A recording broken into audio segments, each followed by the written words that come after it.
Welcome everybody to Football, the People's Game, and I am your host Horace. And this is match week 16 in the English Premier League, match week 19 in the Spanish La Liga, match week 16 in the Bundesliga, match week 17 in the Serie A, match week 17 in the Netherlands Eredivisie. We would like to have acquainted us with all the match weeks in the leagues in the world, but let's forge on with talks and matches of the week. Before I introduce you to our guest, I would like to wish all of us, our subscribers, a Merry Christmas and a prosperous New Year. And if you are a first-time subscriber, this is Football, the People's Game, the home of football analysis. I am having with me today a proud Manchester United fan and a critical football analyst, Iroko. So Iroko, welcome to the show. Before we begin, congratulations on Ruben Amorim's debut win earlier this week. But the spirits dropped when United was eliminated by Spurs from the EFL in a 4-3 goal thriller in White Hart Lane. What's your thoughts on that match? Manchester United versus Spurs. Spurs eliminated Manchester United in a 4-3 goal thriller in White Hart Lane. I was very disappointed in the coach, Amorim. Okay. And as well the goalkeeper. Okay. You know, when Onana were conceding unnecessary goals. Yes. And I was complaining about them not using the second goalkeeper. Okay. That match against Tottenham, I found out that everybody in the training ground knew that the second keeper is not up to the standard of replacing Onana, despite Onana being not a world class currently. Okay. So you see the kind of goals he conceded. Imagine a goalkeeper dropping a ball to the opponent striker. That led to the first instead goal. of pointing it out to the corner or somewhere else. Okay. You see, a world-class goalkeeper will not do a mistake like that. Will not make a mistake like that. Okay. Then the part where I was very disappointed in him was the corner kick that Son scored. Yes. Okay. I would say that it broke my heart because we were agitating to win. And if you noticed, we scored the equalizer. If not for Son's fourth goal, Yes. would have entered extra time a penalty shootout, right? Yes. And who knows, we might have won. Okay. And secondly, for the manager, he was, let me say, overconfident. Okay. I don't know. He's very overconfident. As a new coach, he shouldn't be as confident as he is right Okay. now. So why did you say that he's overconfident? You saw him using his second 11. Okay. You know Tottenham's pattern of play. Okay. They're always pressing, running every minute that the game is on play. Okay. You don't need Eriksen in such game. If you are playing Eriksen, you shouldn't play Bruno Fernandes. Okay. And both of them started. Both of them started because if you need to win Tottenham, you need to be on your toes all the time. Okay. Bruno doesn't have that. Eriksen doesn't have that. You saw Ugarte making tackles and playing fouls to the extent the referee started cautioning him. Okay. That's why he was substituted during the second half. So what would you have had in that midfield if you were to go in without Eriksen and Bruno starting together? You either start with Ugarte At the DM. Meno, Okay. and Bruno, or you start with Meno, Ugarte, and Eriksen, or Eriksen or Bruno with Ugarte and Casemiro. Okay. That's how you should have started the midfield, not Eriksen and Bruno or any of the defensive midfielders. So you feel that starting Eriksen, Bruno alongside Ugarte was what led to Manchester United elimination? Most definitely. in that game. We saw that Tottenham midfield dominated Manchester United midfield. Okay. There were nobody challenging the tackle except for Ugarte. Imagine having another midfielder that equals the tempo of Ugarte in that midfield. Okay. And during the second half, you saw what happened when Meno came in. when he was using his young energy against the midfielders. They were all lost. Then I think that triggered the comeback. Yes, they come back. They almost come back. Almost come back. I was twatted with Son's goal at the end of the match. All right. So in the Manchester derby, Amorim made a big call, dropping Rashford and Garnacho, and that has sparked some reactions from Rashford, Amorim, and the fans alike. According to Amorim, dropping Rashford and Garnacho was simply a matter of selection in regards to hard work in the trainings.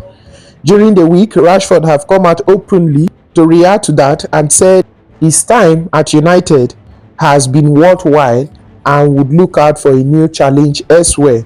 Troy Deeney, in reactions to Rashford's comment, said he could have been a world beater, he could have been an absolute shining star and a club legend. And I think he's going to tarnish that, and he's going to ultimately end up like someone like Jesse Lingard. What's your reaction to that? Rashford has been at Manchester United for 9 years and has not been able to establish himself as a big star in that Manchester United side.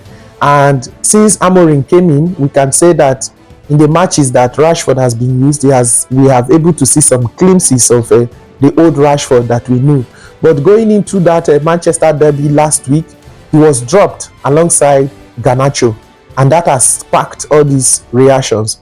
So what is your reaction to Rashford saying that he needed a new challenge? You saw how Garnacho reacted.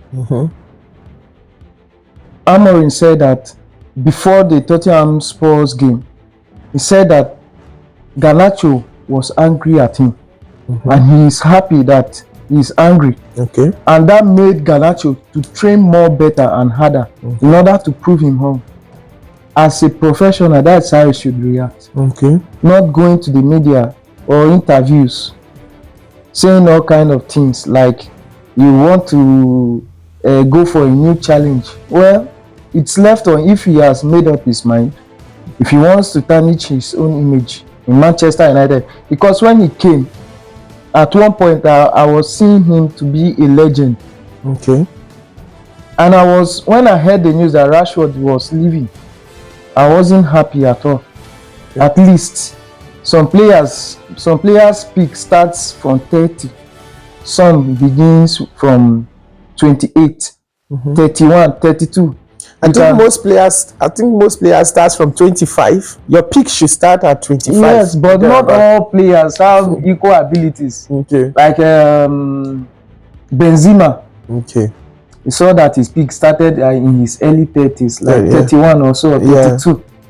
And that has made the profile for him. Now he's recognized as a legend and one of the best in world football, especially in Champions League. If you are talking of Champions League now, you mention Benzema alongside other players. So you need to be confident of yourself. Rashford lost the confidence in him after turning 24 years old. From his 24 years old, that's when that is when you are supposed to get into your peak. But he said that his peak has not started yet. So will it be in your 25 or 26? You said your peak has not started. So will it be when he's 35? Is he going to start his peak when he's 30, 35 and above? Who is going to sign him? If he wants his peak to start in his 30, then he should go to the MLS or Saudi or the Chinese league.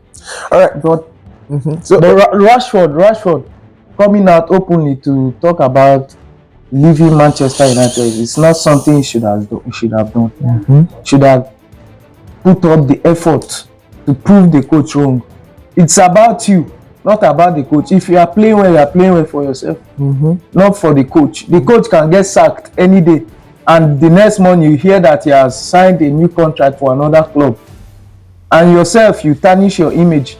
Other coach will be afraid to sign you because of your previous reactions and rude attitude to coaches. All right, so in EPL today, Aston Villa will host Manchester City at 1:30 p.m.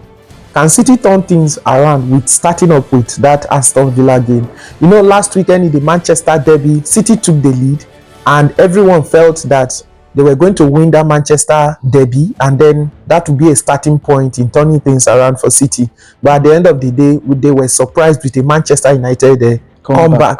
So today, they are facing Aston Villa, a very nice Aston Villa side, coached by Unai Emery, a very good tactician. Yes.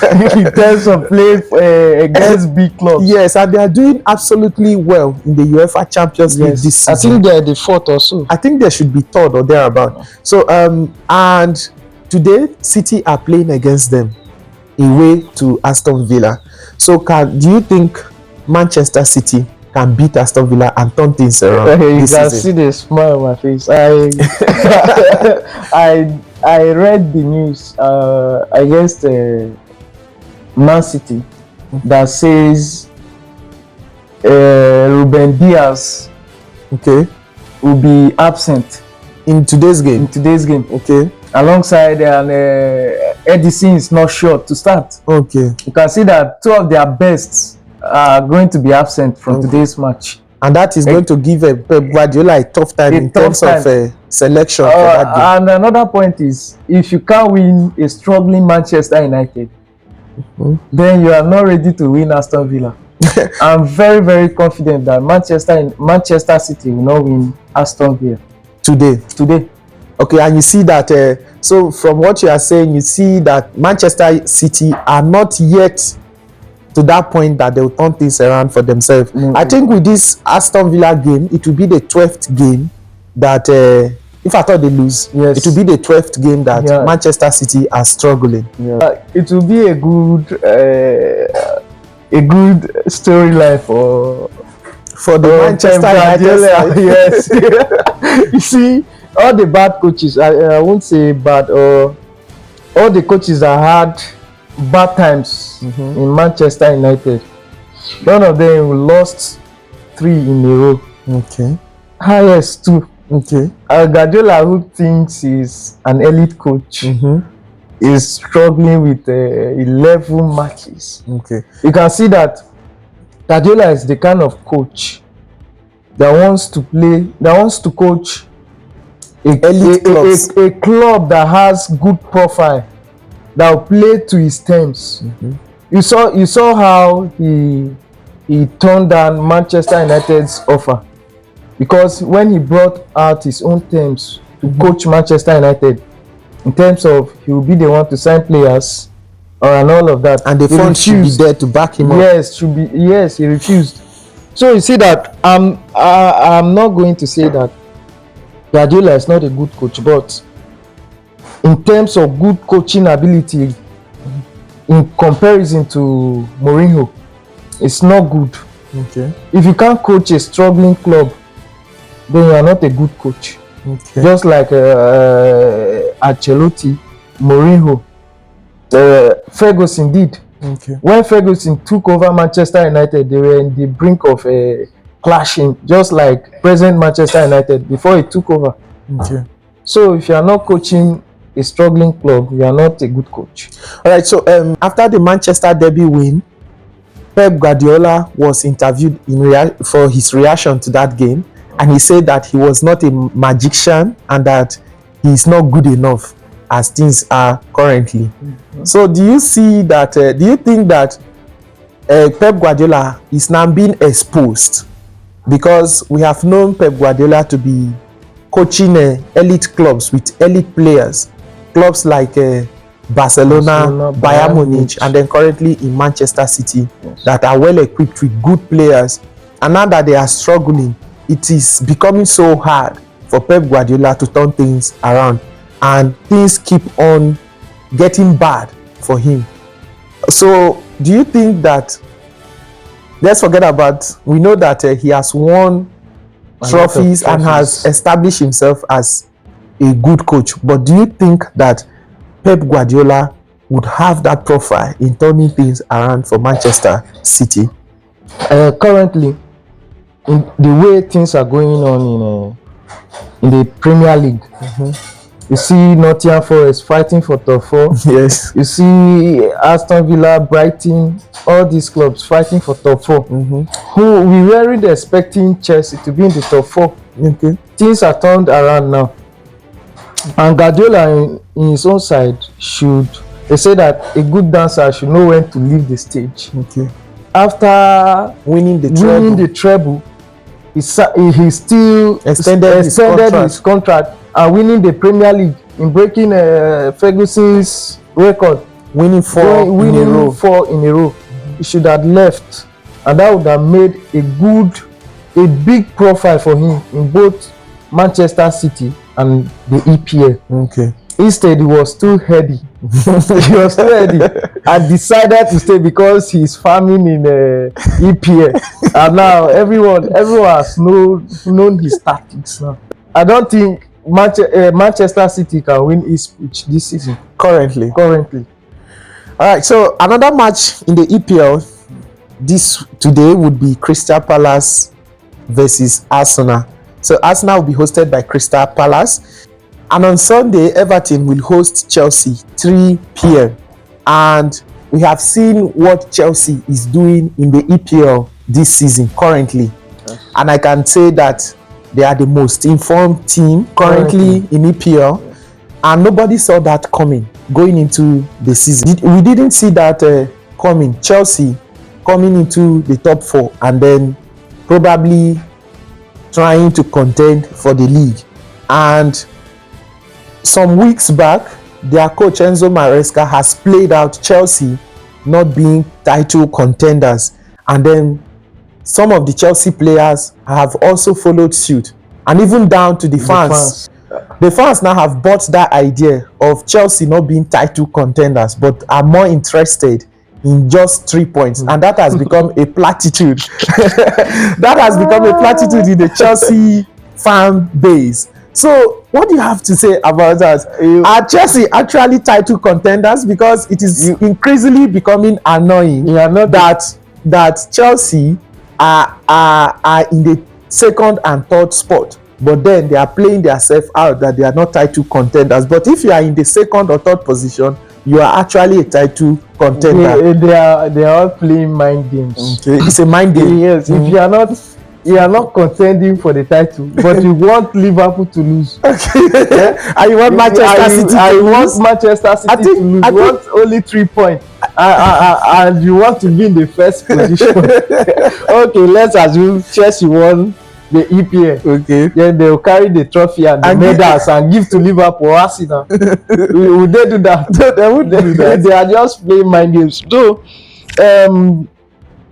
Chelsea's form should not be a shock to us. Why? Because I don't see why it should be a shock when you spend over 200 million in signing players, million euros in signing players. I want to be at the bottom of the league or middle of the league.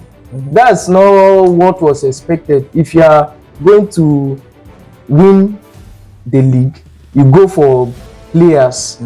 You sign big. You sign many players because you want to win the league, right? Yes. Then if you don't want to win the league, you don't sign. You just leave it like that. Your own is that when you qualified for the EPL and not relegated, you continue from where you stop, just like Everton. They're always 1 point ahead for relegation. I'm very sorry to use this word, right?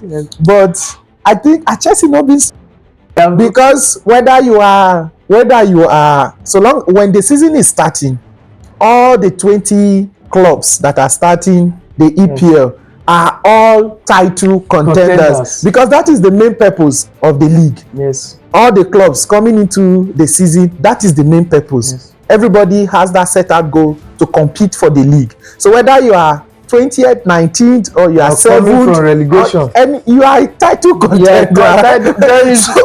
If you don't want to be a title contender, when it's time for your match, don't come. Just wait for the walkover. Okay. Then the 3 point will give it to your opponent. So do you think the Chelsea fan base, or the Chelsea fan base, the Chelsea club as a whole, have been? You I think they are the current Manchester City, the noisy people. The noise.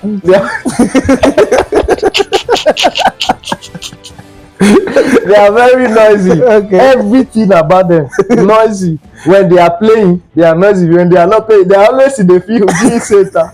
For what? It's not yet. I think I was in one of the viewing centers last weekend in the Manchester derby, and I can see how undecided the Chelsea fans are because of their rivalry. Yeah. They didn't want to support Manchester United because of the rivalry they have between and because of they want an edge cementing their spot for the league race against Manchester City.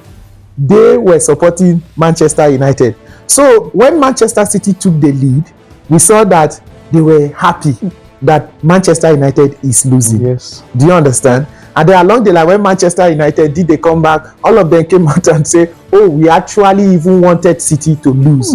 And now we are how many points against City? Do you understand that? So I don't actually understand what that Chelsea fan base is actually doing, headed by the coach himself, coming out and then saying they are not actually title contenders. In last weekend, Jackson, when he was interviewed that Chelsea, were they actually title contenders or not, he openly said that he doesn't even know what being a title contender is. So if Chelsea should go on to lose the league, I think the spirits are not high, because within themselves they know that they actually wanted to win the league, but the spirit around there playing down that mentality that they are not actually title contenders, I don't think it is good enough for that Chelsea side, especially for the coach to even come out that they are not title contenders. You know, what do you have to say about that mentality? I think most coaches have their own pattern of high the morale of players. When he says that they are not title contenders, they are actually title contenders within them. They know they are title contenders, but they don't want to set that mentality that they are good to be title contenders. So they will be agitating to do more better to be title contenders. Okay. We saw that happened against Liverpool last season. They were title contenders. I think to what extent they were in the first position. Yes. But they believed that there is no other club better than them last season. And that counted against them. And that made every other clubs, every other opponents believe that they are better than Liverpool. And so any game against Liverpool, they play to their utmost best. And Chelsea now, on the contrary, you see them having that mentality, they are not good, while they are whooping every other clubs they play against. So I think that is a good strategy coming from the coach. Okay. So you feel it's a good strategy playing down the Chelsea side that they are not actually. You don't know what is going on behind the scene in Chelsea locker room. Okay. They know. They might even have conversations about the winning the league this season. Okay. But openly they are not going to reveal what's going on. All right. Yes. All right. So this will be all for today. And before you go, we are heading into the Christmas break. So what Christmas message do you have to give out to the viewers out there? Happy and Merry Christmas to all of you. You enjoy your time, you stay safe, and be happy for the season. We await the January. Those struggling clubs like Manchester United, they are hoping that the January transfer will make them look better. We hope that the Xmas tidings and enjoyment will bring good tidings. Yes, good tidings to whoever is struggling currently. Okay. All right. So it's always fun having you on the show, Iroko. Yes. Thank you for having me. All right. So everybody, this is Football, the People's Game. And if you are a first-time viewer, remember to subscribe to follow more of our footballing analysis. Thank you very much.